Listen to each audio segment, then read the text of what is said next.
Recording in progress. Another episode of Friday Night Counter Attack is underway, and we're pre-recording this episode because on this week that's getting posted out, I'm away. So I thought, let me just get someone who I've been kind of following and learning from socially on social media, I would say, and virtually, I would say, about the world of football agencies and management of sorts as well. So I thought it'd be a good time to get Ryan Coombs on. Was it Coombs, your surname, Ryan? Coombs, yeah. Brilliant. Nicely done. So, Ryan, thank you very much for coming onto the show. Thanks for taking the time to speak to us. And how's your summer been? How you been recently? You been okay? Yeah, it's good that we're going back to normal, thankfully. I just busy with ISM, finished uni, so I've got a bit more spare time, but it's just like my time now is just ISM. How about That's yourself?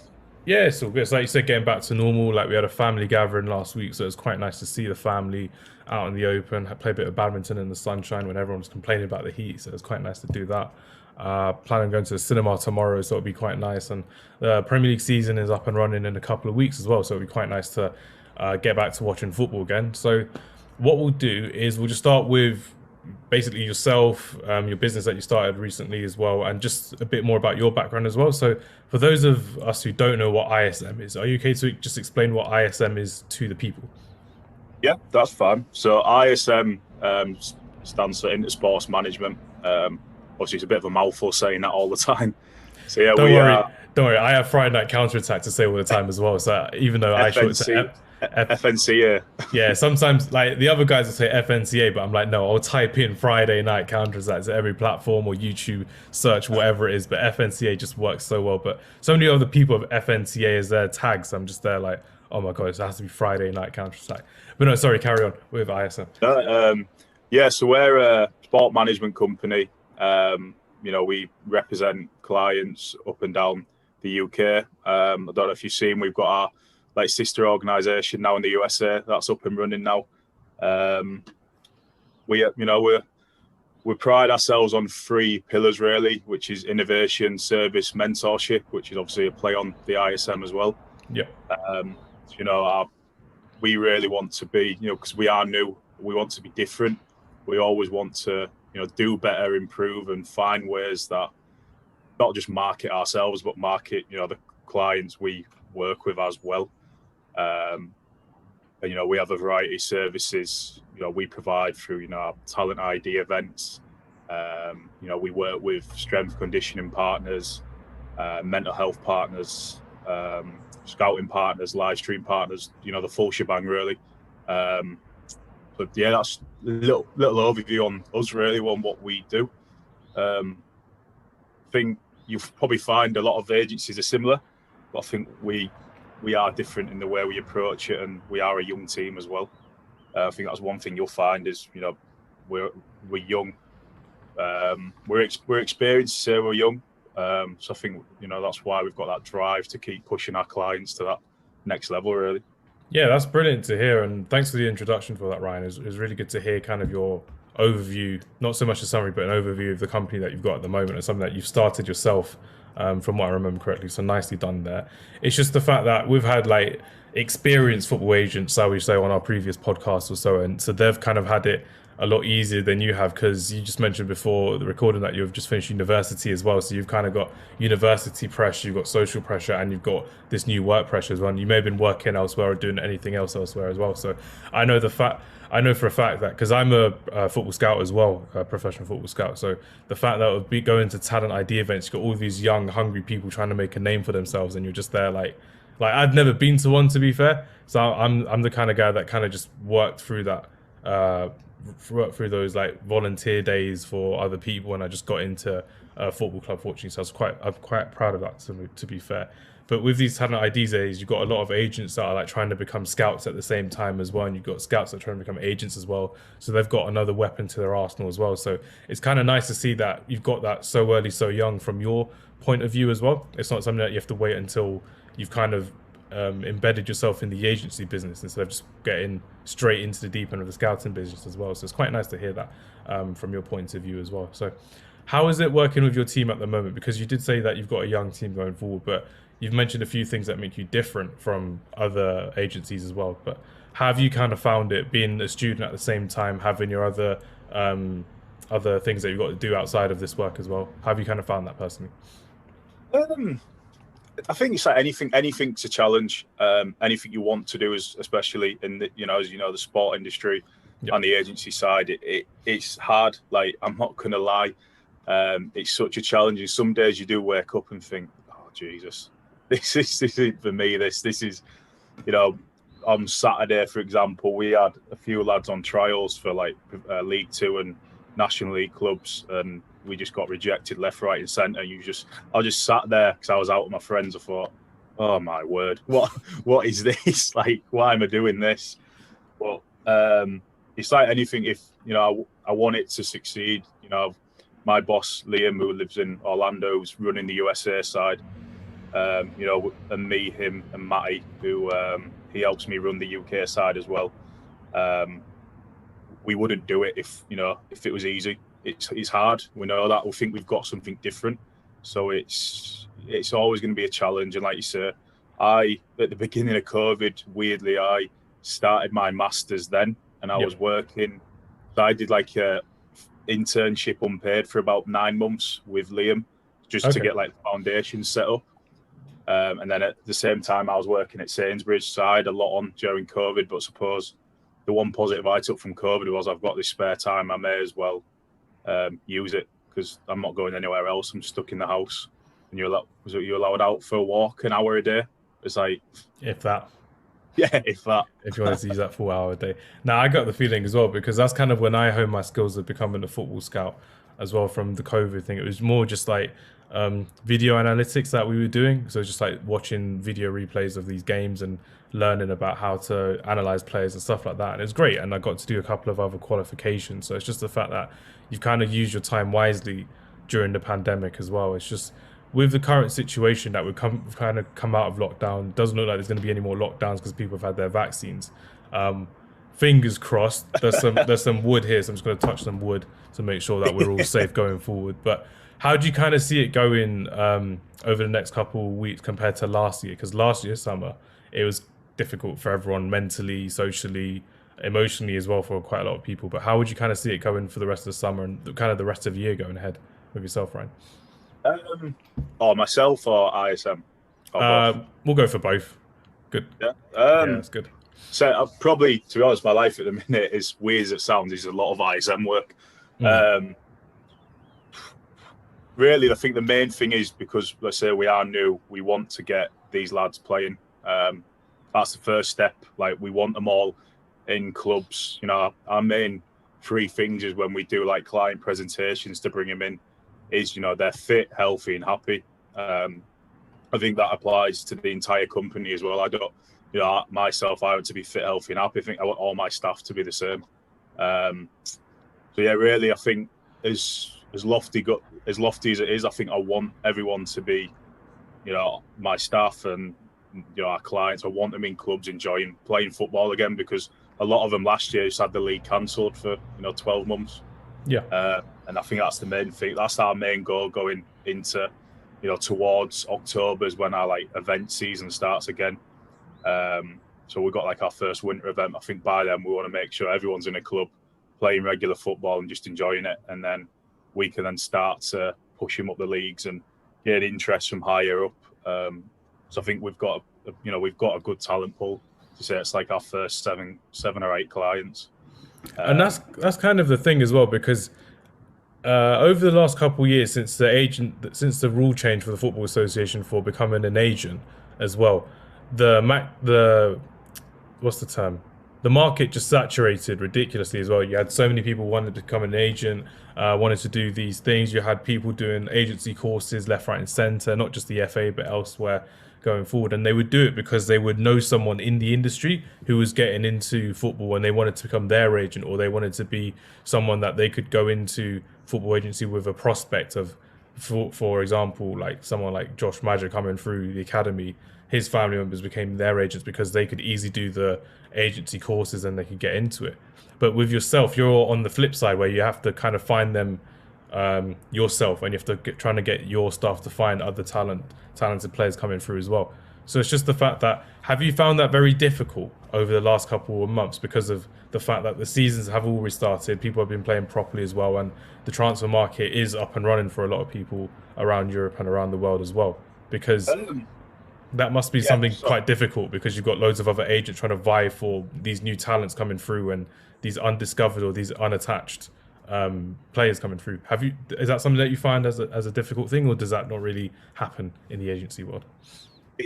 honestly, it is very difficult. Like you say, it's so cutthroat.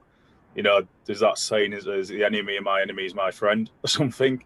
You've got to apply that in this industry. It's so, you know, 1 minute an agent be your best friend, the next minute will stab you in the back and he'll Mm. take a player and go like that's, you know, you've got to be thick-skinned and you've got to be mentally Yeah. strong. I learned that from LinkedIn. I'm like, I'm not even going to become an agent, but I know that these people on LinkedIn, they're just cutthroat, and you're just like, nah, this is too poor for me. Some agents we've had on which have been really nice, but most of the agents that we've asked previously for like information or just education, really, have been like, yeah, we'll help you, but they won't help. So it's like, we're fine.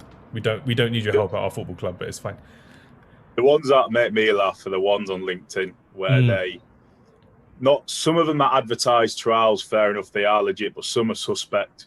But it's when they start asking for requirements like I think I saw has to be I think it's like oh, it had to be Asian origin, had to be 6'4" striker. I was like, what? Like, I've what I've is had that? that. I've What had is that. that? I've had that. It's like, oh, he must be East Asian. He must be 164 centimeters or more, and we're looking at someone who can do this, and this. And I'm like, that doesn't exist unless you're actually watching a specific player like 5 times in a month or so. But it doesn't happen at all. But that's the thing, really. It's just the fact that because you get so many agents nowadays that you want to try and step away from that cliche of being like a not a douchebag agent, but kind of like a genuine human being as well. And that's kind of what I've learned over the last 12 months of who to trust and who not to trust in terms of the agency world. And it's quite nice. And kind of speaking to you today, you seem to give off that vibe as well, which is quite nice. I mean, you're not going to like stab me in the back because I'm not looking for a football contract, so that's perfectly fine. But how do you kind of make yourself different in that respect when you're kind of dealing with your players or kind of dealing with difficulties within the business? I just, I just think it's the people we've got in, and it, you know, me, Liam, and Matty have got to set that example of we are, like you said, we are human beings. You know, weirdly, we speak to our agents who say we treat them as like if they were our kids or brothers Mm. because at the end of the day, we're there to do a job for them. It's like, yes, obviously we get paid for it and stuff. Like that's just how it works. But you know, we have to manage these lads and make sure we're doing right by them. If we're not doing right by them, then we may as well just give up now because there's decisions we're going to have to make where we maybe have to take lads from clubs and things like that. But like I say, the main thing is they're fit, healthy, happy. It's just the way it is. Like I think good agents will always put their clients first. You don't bow down to clubs. There's I'm not going to name them, but there is clubs we try to deal with where they are so hard to deal with. Yeah.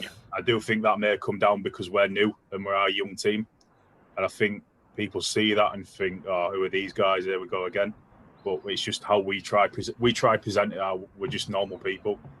People who work for us, like Liam himself. He went through the whole academy system. I think he snapped his knee when he was on a scholarship in America, Mm. and then he had to go into this side. The guy I run it with, Matt, he's the same. He went on a scholarship. He was at Borough. Sadly, it didn't work out. And then me and him sort of met through uni.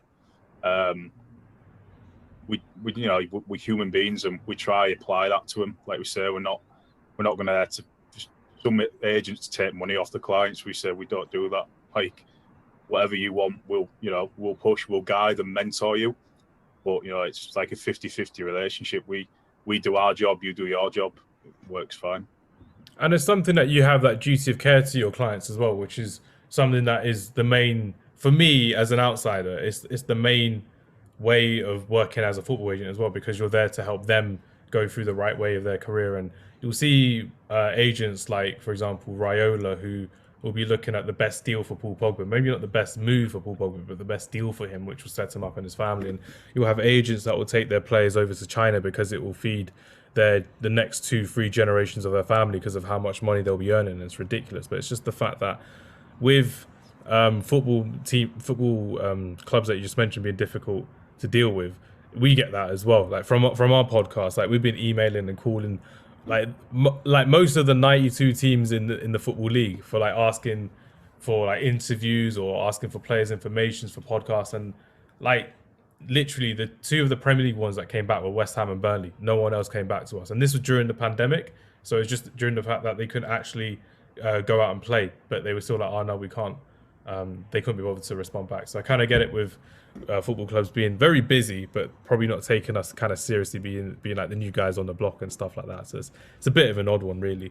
I just want to hear more about your football story as well, because you mentioned your 2 friends who unfortunately didn't make it into the football industry. What was your kind of football history like? Like, who do you support? Were you much of a player growing up? What was that like for you, Ryan? I was like any normal lad, probably watched football and played it. I always wanted to play for my team. Sadly, for my sins, I'm a Man United fan. Oh, that's fine. So am I. I'm all good. You sound like you're from York. Are you from Yorkshire though? Yeah, I'm from York. So weirdly, I had a tussle between. That's almost as bad because you're from the other rose. You're from the white rose as opposed to the red rose. Yeah, I know. Sorry, carry on. No, that's so funny to me though. When I grew up, I had my dad's side, like, who were Everton fans, and I had my mum's side, who were Man United fans. So I was in the middle. It's like, well, where do I go? I still got my Everton baby kit in my house. Actually, it's weird. Like, I see that in my wardrobe, I'm like, Jesus. Does it have Rooney 18 on the back or something like that? Might do it. And then I've got Rooney obviously on my Man United kit, so it's like needs to be done. Yeah. I grew up. I never really played at a high level. I played grassroots, played for my local team in school. I was quite a good goalkeeper. I had a trial at York City when I was younger, and sadly, I've never been injured in my life. Like, I played rugby a little bit before football. Played football, never been injured. I've been kicked in the teeth and all sorts. I was fine. Came to the trial, warmed up. I was a bit nervous. Like, right, I'll get into it. Settled into it. I think I did 2 dives on my left knee, and it was just like the ligament just like swelled up, or I strained it. I just couldn't dive. I was like, oh no. So I had to then sort of think, right, what do I do here? And then at the time, I was going to 6th form anyway, and I just took up the academic route. So I studied, obviously, at local 6th form here. I got into Northumbria Uni, but from 2015 to 18, I got my bachelor's degree in sports management. I got 2-1 in that. Brilliant. And then I took a bit of a step back, because back then at uni, as you do, I put quite a bit of weight on. So I was like, right, I need to get the weight off. So I just worked at Sainsbury's. And then, I'd never really had the interest in the sport, like in the agency industry, until recently. Like, I was applying for jobs in sport, and I think one thing I found was, obviously, when you finish uni, you think, oh, I'm a top dog now. I've got a 2-1. I'll get whatever job I want. And sport industry is not like that. Like, I had the degree, but because I didn't have much experience and stuff, I sadly got no real job in it, and I just stayed at Sainsbury's for about 5-6 years. And then, like I said, pandemic hit, and I sort of said, right, it's probably a good time to reset and think, right, what do I want to do? Because it was an easy job, but I don't want to be a shelf stacker at Sainsbury's all my life. It's just boring. And then I went to UCFB. I did like an online degree there, just finished that and got my distinction in international sports management. Good man. And then at the time, I contacted Liam, because he was on one of them, I think he's at Sport Management Worldwide agent course. He's done that. I just said, is it worth doing? And he was honest and probably said, probably not for the money. But he said, I am looking to set up an agency in the US and UK. Maybe could do an unpaid internship for a while and see how it goes. Did that, and then that's how I got into it. And then I think last year I was like the office manager, and then I became the director of UK operations this year. So it's been quite a rise, really, since the pandemic. No, it's like that with me as well, because First of all, thanks for going through your story in the way that you did. It's nice to kind of hear everything going forward. And we'll start from when you got injured at York for the trial, because on the weekend, you may have seen on our social media and people listening will probably already know the result, but on the Sunday that's coming up, we have our five-a-side, six-a-side tournament for our podcast. So five of us are on one team, and Vish, who's also on our podcast, is on the other team. So we're in the final of Hall of Fame Mania. So it's like a tournament in Birmingham. So it's going to be big. It's going to be massive. There won't be fire flames or anything like that, but it's going to be big. And I'm in goal, so I'm kind of not scared of getting injured after you told me that, but kind of apprehensive about diving now, because even though it's on AstroTurf and still six aside, it's still going to be fine. I'm good in goal, but it's just I've been a bit kind of apprehensive because I'm better in defense or in midfield a bit more. So was that kind of daunting for you really at the time, or did you kind of not really think anything of it when you got injured, or were you like, oh, we'll get a couple of other trials, or was that kind of something that you found quite difficult at the time? Yeah, probably, because I think I was quite harsh on myself, and I probably realised that was it. Like, I'd never had any trials before. I had obviously clubs looking and people put my name out there, but I never went on trial. That was the first ever trial I did.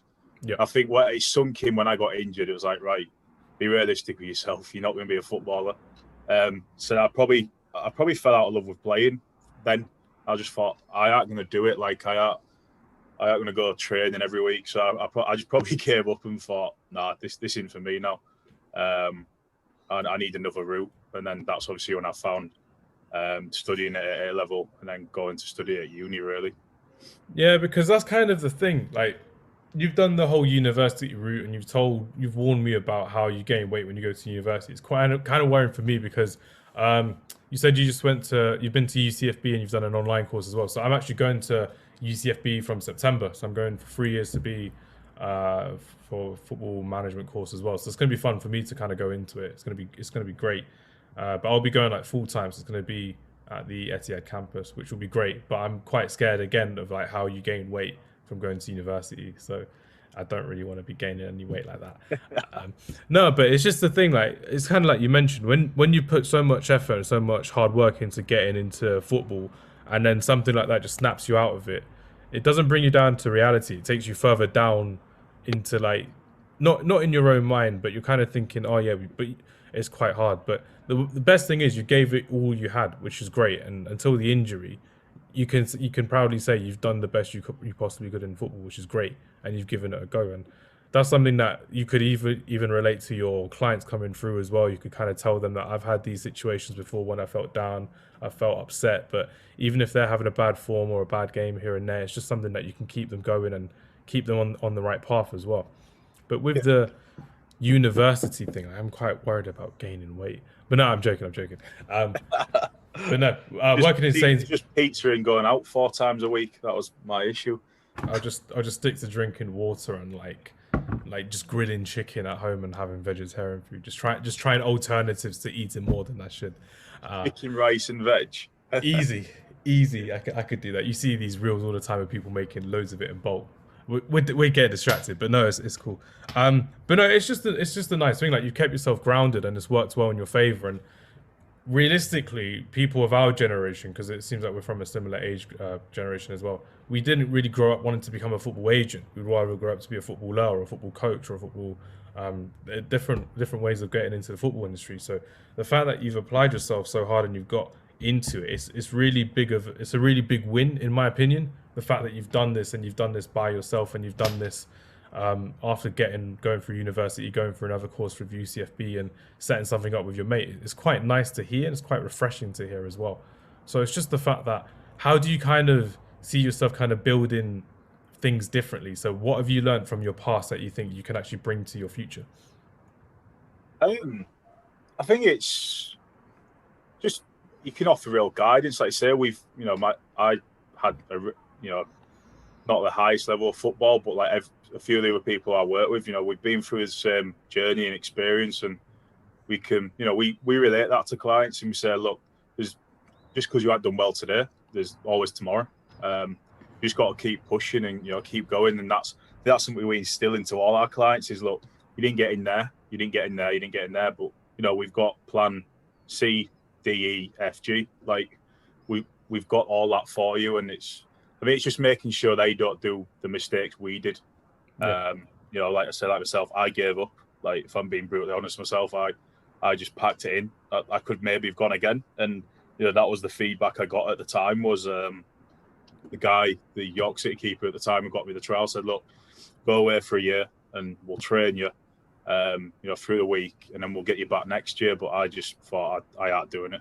Like I think that's something we can bring. That's something I can bring to him and say, "Look, if it's going to be a bad week," I said this weekend for us in particular was a bad weekend for like trials and stuff, but we put our arm around them and said, "Look, we'll go again. We've got more options this week, next week, and the week after."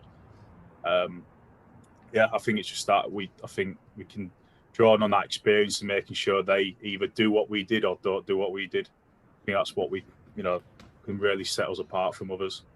And that must make you feel really proud as well, because I'm not sure about the clients that you have, but have you got people in like the football league or like the conference league or any of the leagues like below that you think, oh yeah, I think they've got it in them to get to like League One or League Two or the Championship or even the Premier League? Like, do you have that kind of mindset with your players as well, that they can get to the next step and they can get further as well? Yeah. So when we do like client presentations, like I touched upon, where we'll sit down as a team. So there might be me, Liam, Matty, Alfie, and a few others from the scouting team and things like that. We mix up who's on the meetings. We set out 2-year plans, and what we say to them is that we are realistic. Like if you're at a step 4 team, we're not going to say, "All right, you're going to be in the Premier League in the next 2 years," because it's not. It's just not realistic. I think that's a sign of some bad agents or agencies where they say, "Oh, you're going to be there in 2 years," when they're maybe not to that standard yet. That's more just greed talking, I'd imagine, as an agent. They want the dream as much as the player, but we're like, "Look, we'd love to have you in the Premier League." Like, who wouldn't want a client in the Premier League, or who wouldn't want to be playing in it? But so each client, we're realistic, right? We do like a full report and we say, right, this is the level they're at now, what we think based on the footage and what we've watched them live. This is where we see you in 2 years, and we just try and make sure we're ticking off our little goals we set, and then within the 2 years we get them there. But like I said, there's a few of the lads, lads signed. I don't know if you've seen Ties at Hungerford. He's playing there for this season. And there's a few of the other lads. Reese, he's a young lad who's at Farsley at the minute. I think we're trying to push him on higher because he's only a young lad. And a few of the others, they're at clubs at the minute. It's just trying to make sure, right, we'll get you. You settled there, you're happy there, but let's try and get you, to the club we said within 2 years, or the league we said. Yeah, it must be crazy because you've got a lot of people that are not really wanting you to succeed as well. To put it bluntly, because like you said, there's loads of agents out there, loads of people who don't want Intersport management to succeed because they're as hungry as you, some hungrier, some kind of want to get you out of the picture. Yeah. A lot of bitter people, I'd imagine, like they'll be like, "Oh, damn, you got a client that we thought we could have got," or little things like that. But it's one of those things that you kind of got to deal with, and like you said, have a thicker skin and have a strong back on you, because you really don't want to go about your business in a bad way of thinking, "Oh yeah, you know what, my players, they may not be good, but we're not going to get rid of them, or we're not going to try and just escape or lose interest in them," basically, because that happens in agencies as well, and it's crazy how much you kind of learn in the football industry. Like I've not got nothing to do with agencies, but it's just learning from doing this podcast and learning from talking to agents.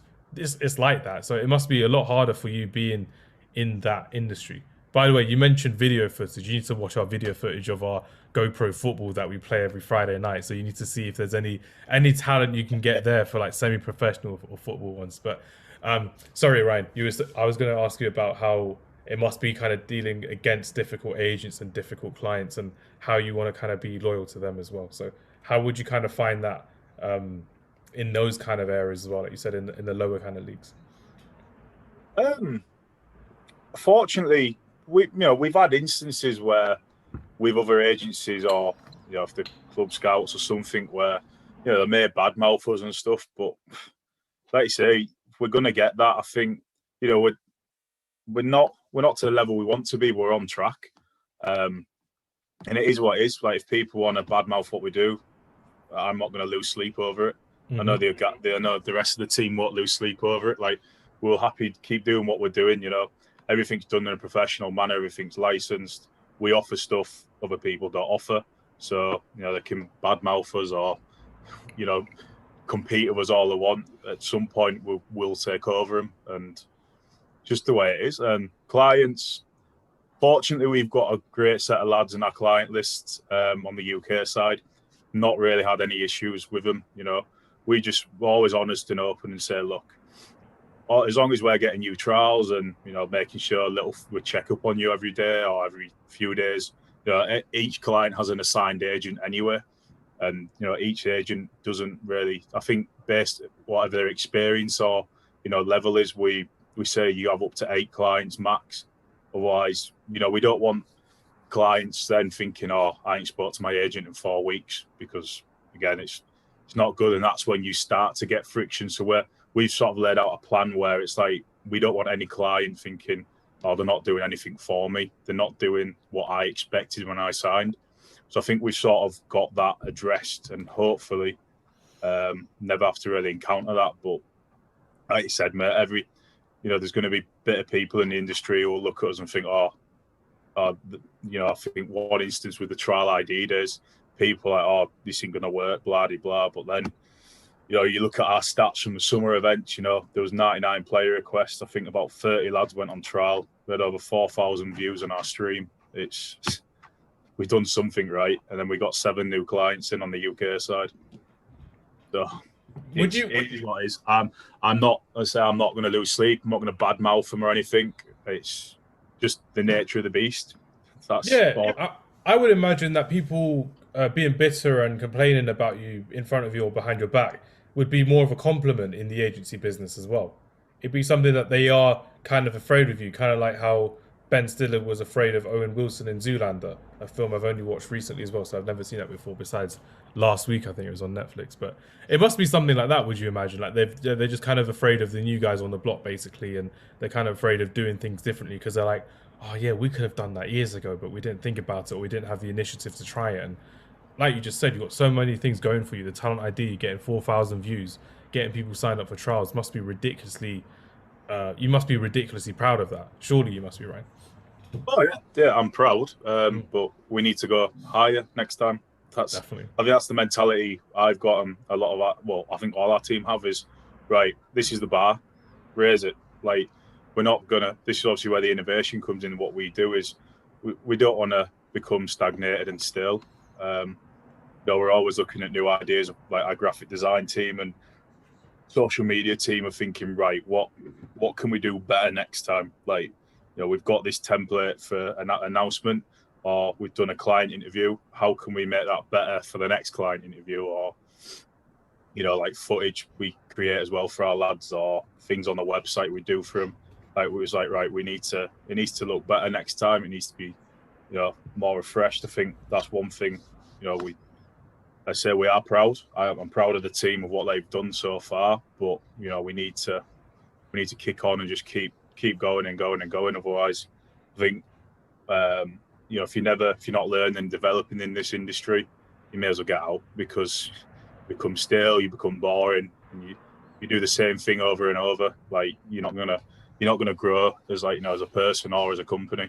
There's just no point doing it. Yeah, you can't be resting on your laurels in this industry, and that's something that that's made very clear as well. So, just to end the agency talk there, Ryan, I just wanted to know 3 things that you wish you knew about becoming a football agent before you started, and if there's anything you could give out in terms of information to, like, people who, like, I don't know if you're in that kind of mindset, but like people that have just had their A levels or their GCSEs and they're unsure about what they want to do kind of now at the moment. It's kind of happened recently, and people are kind of unsure about what they want to do. First of all, we'll do the 3 things that you wish you knew about football agency before coming in the industry, and then you can just give any tips to, like, any young people who are interested in getting into football but they're unsure about, like, the agency route. We'll go from that. Yeah. So obviously, luckily I'm not an agent, but I have agents who work for me. Mm-hmm. But from what I'd say from my experience on that is, you've got to be thick-skinned. You know, you're going to have days where, like I said, people critique you or things aren't going right. You just need to, I think you need to sort of think, right, tomorrow we go again. You know, it's that sort of like thick skin you need. You need to be able to take criticism from, you know, people within your team, people outside the team, clients, clubs, you know, whatever. It's just the nature of it. Secondly, you can't trust everyone, and that's the sad truth of it. You know, I know Marco came on here. I think we work quite closely with Marco. You know, we've got the same like beliefs and fundamentals. So, you know, I think you need to find people you feel like you can trust. And, you know, me and him said when we first met, it's like sort of when you meet him, it's would you go for a drink? As weird as it sounds, would you go for a drink with this person? The answer is no. You're not going to do business with him because you're just not going to enjoy it, and you just wouldn't, like I say, you wouldn't trust him with anything. And thirdly,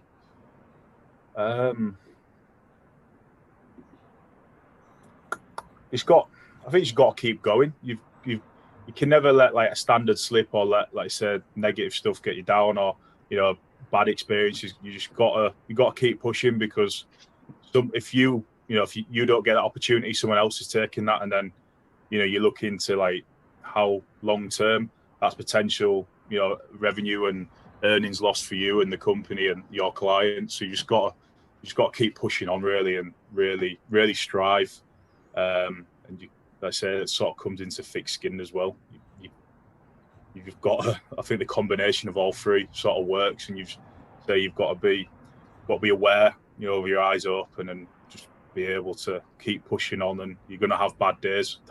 That's just life. But especially in this industry, you can have days where everything just seems like it's coming down. It's like, oh no, but No, that's meant to happen. I'm glad that you and Marco get along, because Marco's a nice guy and you're a nice guy. So it's just the fact that I've got two good agents. I've had three agents in total. So all three agents that I've had on have been really nice people. So I'm quite happy with that. And obviously, like you said, you're not an agent, but you're the management, you're the CEO, I'd say, of an agency as well, which is great going forward. So just to finish it off, how would you kind of, if you were looking back at your 17, 18-year-old self and you were unsure about getting into, let's say you're into maths or history, but you kind of had a passion for football, how would you kind of talk back to your 18-year-old self and say, you know what, things are going to be okay, you can get into the football industry?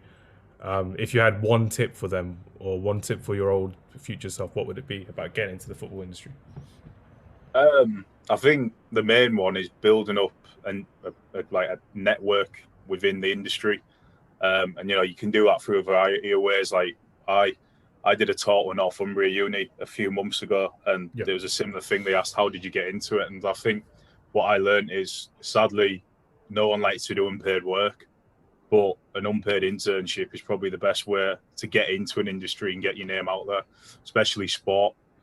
You know, I had hundreds of job applications rejected in sport because of that simple reason. Just said you ain't got enough experience in the industry. So I think the main thing is you've got to expand your network, and I think internships are probably the best. You know, you stay in touch with, you build up relationships with, you know, tutors and people within your course. I still speak to my Northumbria tutor now. I know there's a couple of guys who was on my course who've set up their own businesses and stuff this year. We speak now and then. So I think you've just got to build that network, really, of people you can trust, and you need to get, you know, if it's unpaid experience, it's unpaid experience. In the long term, it'll help with things going forward. I agree with that. I wish I knew, to be honest. Like, if I had an internship, some of the jobs I applied for, I would have got. But I learned now, but she's a bit older for it. Nah, that's good to know. Because I've been one of those guys that when your family and your friends are like, "Why are you doing this for? You're wasting your weekends doing this," and you're just like, "Well, it's going to benefit me in the future." Throughout this last pandemic, the unpaid experience I've done at the football club that I work for as well has just made it a lot easier for me. It's helped me get into university, and it got me accepted straight away, like an unconditional offer. So I'm like, this is crazy. The fact that all of these little things have just helped for this big thing that I'm really looking forward to in September. So it's going to be nice. It's going to be great. And literally, people listening, try and get that unpaid experience. Trying to get yourself into an industry, whatever it is, fashion, music, football, rugby, cricket, whatever you're interested in, go for it. And no holding back at all. I wouldn't hold back at all.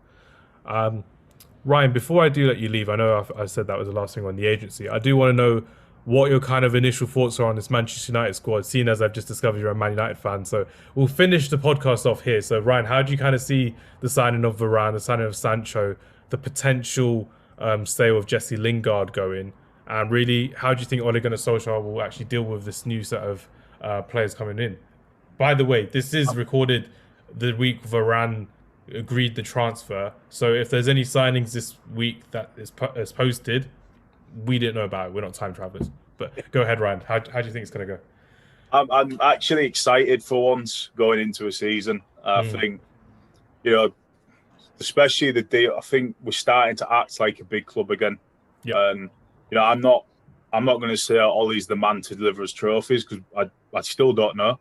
I do think we are one key signing away from in my eyes, if we don't challenge with it, like if we get a defensive midfielder of the ilk of Rice and Didi, I know Camavinga, Saul Niguez have all been touted. So it seems like we are in the market for a centre defensive mid.